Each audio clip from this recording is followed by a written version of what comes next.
J'ai certainement dû répondre à une énième question autour du business de la musique, et on me prête de temps en temps des intentions ou des talents, disons, de manager que je pense pas avoir.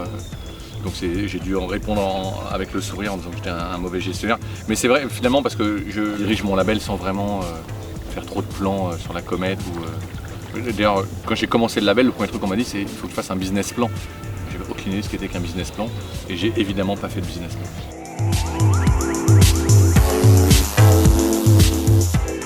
D'avoir demandé à Justice de signer sur Headbanger le lendemain de cette fameuse raclette en 2003.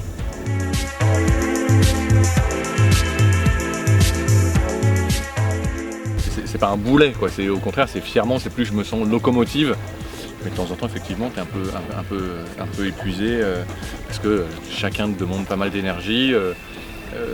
Ceux qui cartonnent ont besoin d'être entourés, ceux qui marchent moins bien ont besoin d'être rassurés. Donc il y a une espèce d'équilibre à trouver et donc ça prend de l'énergie. Ouais.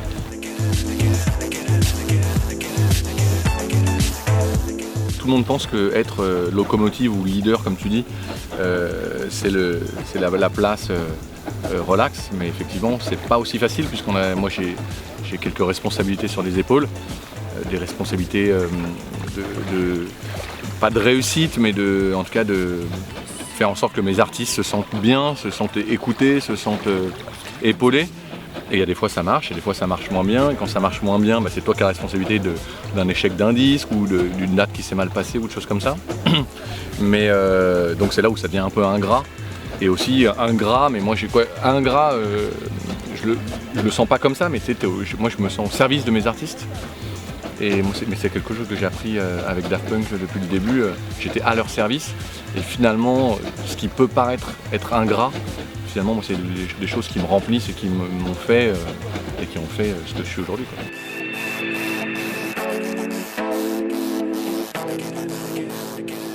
Le trait d'union, je trouve que c'est un bon moyen d'expliquer un peu mon rôle entre les artistes et le public ou même de genres musicaux. Finalement, trait d'union, ça s'adapte à pas mal de choses de mon métier. Faire des connexions, faire des rencontres.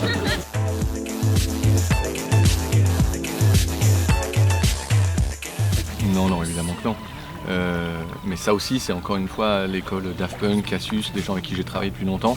C'était des histoires évidemment professionnelles, mais des grandes histoires d'amitié aussi, et des trucs qu'on a grandi tous ensemble, donc on s'est forgé nos caractères, forgé nos envies, tous à peu près au même moment.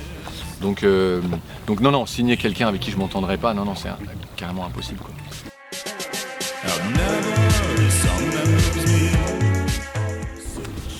Non, j'ai la chance, il faut faire attention parce que là, c'est là où il n'y a plus de modestie, il y a plus de...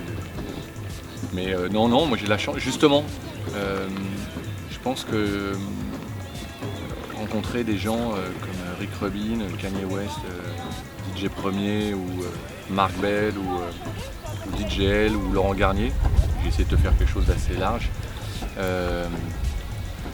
Ils aiment notre discours, notre énergie, et peut-être que je suis le trait d'union justement entre cette culture de musique électronique et ces gens-là qui sont des gens qui m'ont construit et qui m'ont ouvert les oreilles et fait en sorte que le label puisse parler finalement pas aux fans de musique électronique ou aux clubbers, mais justement à des gens qui sont sensibles à plein de musiques différentes, et c'est un peu ce qu'on a voulu faire avec La Plage à Pedro aux Europe.